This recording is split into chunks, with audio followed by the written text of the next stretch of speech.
Well, first of all, I've watched him for years. I read his book on the. He did a book on what you could do with the iPhone, and Oh, it really is cool, man. I mean, there's like all this stuff. You'd think it wouldn't be a book there, but there is.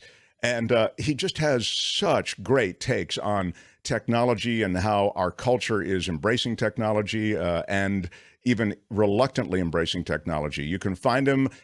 He does the Leo Laporte show well, now. it was the Leo Laporte show, but Right. now it's no longer. Now Exactly. Laporte has retired, and Rich has Exactly. stepped in. He's That taken it couldn't over. happen fast enough for me. He's I've kicking known Leo ass. for years. He's I'm just past his saying. expiration date. What? Yes, bring on the new guy. Rich Demuro, everybody. Come on. Yeah, I love it, Rich.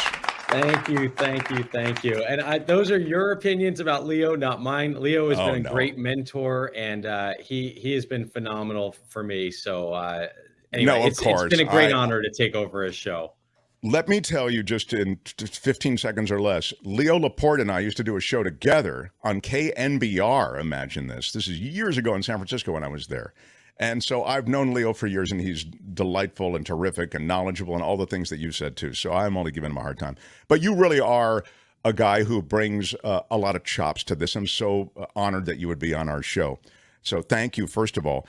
AI clearly is the center, I would say, front and center technology that is changing life so rapidly, and it's way more than a flavor of the month. I mean, this is really Oh yeah, it's a watershed moment in technology, isn't it? 100%. And we are literally just getting started with this. I mean, I think most people are familiar with ChatGPT at this point. Even if they haven't tried it, they've heard the term, they've heard people talking about it. Obviously, they've heard about AI. People are still wondering, what is it all about? But the impact we're seeing of AI on pretty much everything you can ever imagine. It's kind of like when the internet started getting built into every device, like every device started getting connected, like your car, your coffee mug, your computer was an early one, but now it's like you go to CES and these electronics shows, and for years it was just let's add an internet connection to every device. Now it's let's add AI to every device. So something as simple as your TV, and I'd say cable box, but we're not really using those much anymore. But something like YouTube TV is going to use more AI to figure out what to present front and center when you sit down to watch TV. YouTube, same thing. Pretty much any industry across the world is going to start turning to AI to do all kinds of cool stuff. The fun or different or loudest AI that we're seeing is this chat, right? The chat GPT, where it's literally able to write a term paper for you that you have to review and maybe make a couple of tweaks to, or it's able to write a letter of condolence. I mean, it's crazy. That was that story a few weeks ago. But the reality is sort of along the lines of what you were talking about. I'm going to get back to the writing in a second because it's part of a big union contract negotiation. But what you're talking about is its ability to anticipate our lives. And we've just seen it just gain such tremendous functionality in that way. That is, on balance, a good thing, Rich? I think there is good and there's bad, of course. Let me give you the good. So this is an idea I kind of had many, many years ago. And I think this is probably the best example. Like you go to the doctor, right? And when you go to the doctor, you tell them your symptoms. That doctor is searching in their brain for a match. Okay, you mentioned this, this, and this. In my brain, it seems to match up to that. And realistically, when you think about that situation, it is so dependent on so many things about that one doctor, right? Their brain, how they were trained, the knowledge they have, whether they keep up on any sort of medical journals, books, whatever. So imagine we now feed this information into an AI brain that has all of the world's knowledge, that has every single symptom ever figured out in the smallest recesses of the world in real time. And now it tells you what is going on with you with more accuracy than ever. Now, of course, the humans are always going to be necessary to kind of figure things out. But this is an idea that I've been talking about for years. Like, why isn't medicine like this? And now we're going to get there because already if you're using Google Bard, which is Google's new AI answer to ChatGPT, I'm on the wait list. Okay, when you get in, Mark, you will not believe it. It's like literally having the world's smartest person at your beck and call any time of the day to just ask questions to. And yes, Google can do that. But with Google, it's hunt and peck and look and hunt and peck and click and link. And this is all just in one place. Hey, give me 5 good books to read in this summer because I love this book and it's customized. I've got this, this, and this in my refrigerator. Tell me all the things I can make. Oh, and by the way, make it vegan or make it healthy. I mean, the kinds of questions you can ask these tools are just something that I've never seen before in my life. And it's actually quite helpful, although, it could be wrong. And that's the downside. Well, no, I also, and there has to be more than that as a downside. I mean, what is the sci-fi, dystopian earthscape that AI brings about? Is that a reality? I mean, might it get so far out ahead of humanity that it can off us, or that it can tell me how it could bake a cake that could do us in? Well, I mean, think about it. So right now, these things exist in a computer. You open up the computer, you type something in, it types something back. You get sick of it, you get tired of it, you close your computer. But there are already companies working on robots that will take the human form, and the brain of this robot will be AI. And it's constantly learning. It's constantly making decisions. I mean, look, this is not a new concept. RoboCop was many, many years ago in Hollywood, and it's the same thing, except the thing that's different is that it will be real. And, are they going to come after us? Are they going to kill us? Are they going to, try to ruin the world? Anyone's guess. Who knows? But the reality is, I thought you were going to say no. No, I don't know. I mean, how do we know until it happens? I mean, these things, look, it's kind of like the idea of the electric car or the self-driving car. There's 2 things in a road. There's a person or a person in the road, or a rock that you have to run, to avoid, or there's so many decisions that these computers make that humans make decisions in a split second, and they make them based on a variety of factors. Computers are programmed to make decisions, but when those computers are learning from past decisions, it just kind of opens up a whole new world of what is possible. I love that example because it seems to me as though it could be an accidental thing. It's not that they are deliberately trying to off humanity. It's that they were doing something in service of something else, and that had the ripple effect. I don't know if it's literally offing humanity, but you could unleash a really bad chain of events. I want to ask you about this labor negotiation that I was reading about in Hollywood, because there are screenwriters that are worried that, and they're performers of all kinds, but let's just start with screenwriters and producers that are worried that AI is going to replace them, and that what's happening already is that producers and studio heads are integrating AI writing into a lot of these pitches, synopses, and even scripts.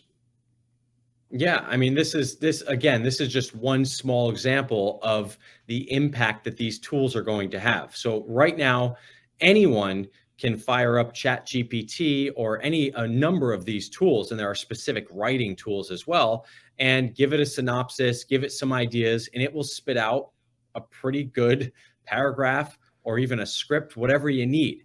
And so this whole negotiation centers upon, can studios, and I think the fear is that someone would come up with a program that's so good that you feed it the last 2 seasons of Seinfeld, and it now can pump out a Seinfeld script all by itself.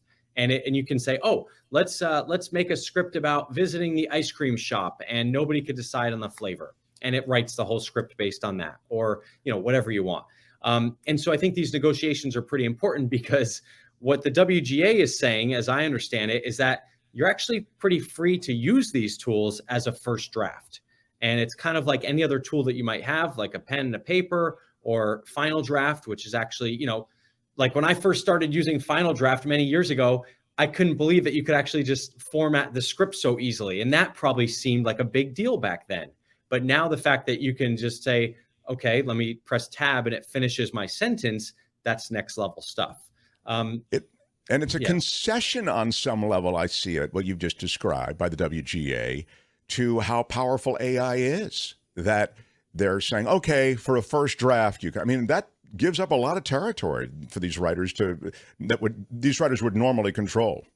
Yeah, and I'm sure I'm sure there's a split among writers. Some probably see it as, hey, this is kind of a neat way for me to get that creative first draft, or maybe that creative juice flowing.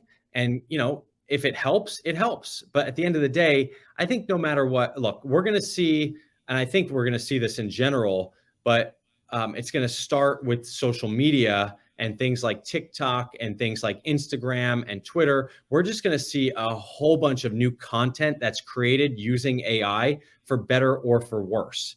And I think what Hollywood's been good at in the past is actually having that human touch and making stuff that is actually better than what's generated by a computer. And that's what we would hope. And I'm already seeing a lot of these video tools that you can literally type in, give me make me a video that shows how to change the Wi-Fi setting on the iPhone. And it will literally write the video.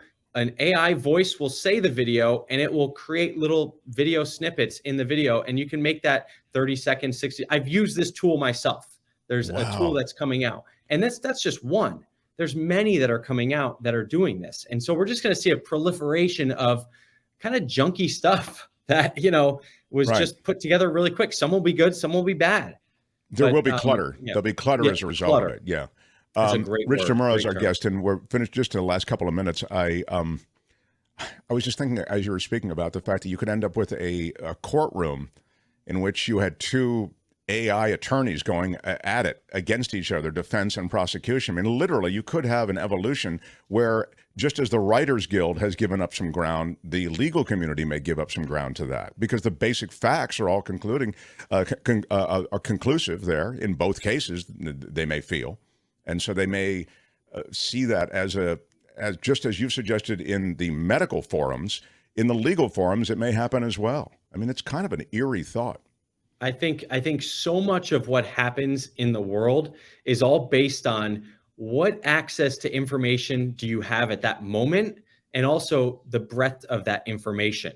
So when you have access to all of the information at once, let's say you, like you said in the legal example, where you have a case, and I'm not a lawyer, but I believe that lawyers go look at other cases to see what precedents were set, to see how judges acted, to see how the defense acted, the prosecution. And so when all of that information is fed into a supercomputer, and you can put in all the facts of your case, and this computer spits out exactly how this should go down, it just changes things once again. Now, I think laws and rules and regulations, a lot of it has to catch up to the technology. That's always been the way, but there's going to be, a lot of people that try to do this stuff first. There's going to be a lot of companies that try to do this stuff. There's already companies working on legal. This company called, it's like Do Not Pay, and they tried to have a legal AI defense. So they sent someone to a courtroom, or they were going to, with a little earpiece, and the earpiece was listening to everything that was happening, and then the AI was interpreting it and feeding it back. And the judge was like, no, you cannot do that. Like, that's not allowed in this courtroom. Wow. Well, you realize that, I just, and then I want to quickly finish up with TikTok in a second, but just to round this out, you realize how out of step some institutions in America are with technology. I mean, you have to be immensely frustrated at the beginning of COVID. Congress couldn't meet virtually. All of us were meeting virtually. Everybody was doing Zoom. Right. We had this contagion. No one was quite sure how it was passing from one person to another. And Congress couldn't get anything done unless the legislators were literally physically there with each other, because all this stuff is based on a document from the 1700s. So there are parts of society, I think you're right to point out, that haven't quite gotten up to speed, and we're not in synchronicity on this. Yeah, I mean, that's the way it's always going to be. I feel like it's something as simple as working at a company. Some people sit there and they use their corporate computer, and they're sitting there going, my computer at home is better than this. I can install software. I can update things. I have my Gmail versus your archaic email system, but it's all there for a reason. There's reasons for a lot of this stuff. And I get it. As a tech person, I'm always trying to break the rules. I'm always trying to forge ahead, but I understand why not everything moves at the speed of tech? Because if you look at Facebook, their mantra was, move fast and break things and that kind of stuff, which is great. We need that for innovation. But at the same time, you don't necessarily want your doctor or your lawyer to, just try the latest, greatest AI tool on you and say, oh, well, that didn't work, and now you're going to jail. Real quick, TikTok, too popular to go away. What they've tried to get rid of it once. I mean, I'm talking about the U.S. government viewing it as, and the other thing about TikTok, isn't it true, Rich? They own a lot of stuff. There are a lot of Chinese based companies that are in our lives and other apps that probably myself and my audience is not even aware of. It's interesting. I've tried to think about that. And, I don't know if that's completely true. I'm trying to think of an app to the level of TikTok. And I'll just be clear about the whole TikTok thing. Like a lot of it is fear. A lot of it is the unknown. What could the Chinese government do? At the end of the day, I think it really comes down to the way the Chinese government deals with its companies versus America. In America, there are standards for things, and in other countries where, if you wanted to get all of your Google browsing history or something, Google would pretty much say like, hold on, before we give that to you, if we can even give it to you, there's going to be some things that have to happen here.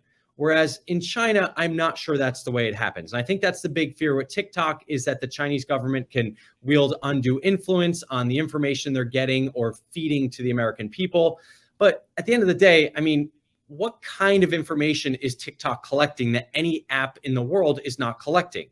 Data about what you're browsing, what you're searching, your IP address, your location. It's not like it has special access to our social security numbers and it's listening to our microphones inside our homes. That's not really happening. But anyway, I digress. So they've oversold that threat, you think, a little bit. I don't mean to make, when I say that threat has been oversold, perhaps, is what your point is. I think if you're accessing TikTok on an American device like an iPhone or an Android phone, there's not a way easily that app, as it stands today, can sit there and spy on you in a way that Instagram or Facebook can't. I don't think there's extra level of something in that app that does something that other apps don't do. With that said, I think it all comes back to the government and how the Chinese government deals with things versus these other apps that, just play by different rules, I guess. Sure. And by the way, so we saw Huawei get banned here in the US, which is a big manufacturer of smartphones in the world. It's also a big manufacturer of equipment. And, some of it was founded. They did find some backdoor software on some of the stuff that Huawei made. So that was definitely founded. Is it too big to go away? Probably. I think that TikTok is such a force in the US. If it went away, obviously I'm sure Facebook would love for that to happen, because what would swoop in? Facebook and YouTube, Instagram Reels, YouTube Shorts would swoop in to fill that void. But the reality is, at the end of the day, if they can't come to some sort of agreement with this app, it will probably transfer ownership to some sort of American company or a corporation that, ByteDance sends it over to here, and they just start up in America and just carry everything over. Yeah. Rich on Tech, the radio show, your regular appearances on the KTLA Morning News. I mean, those are my pals, Frank and Sam, among them. Say hi for us. So appreciate you spending some time with us, man. Thank you so much, Rich. Thanks a lot, Mark. Appreciate it. Longtime fan as well. And I know I have a radio show, but I don't have the radio voice like you. That is just classic. Thanks, pal. Yeah. Gotta love it. You have the knowledge, my friend. That will never change. It'll only get better. Great. I think we're going to try to get you for next week, too, if you wouldn't mind. So hopefully we can get that organized. Rich Demuro, thanks, Rich. Hi, it's Mark, and I thought that was great. Hit the notification bell. You'll know whenever there's a new video being dropped, and please subscribe to our channel to help us save the universe.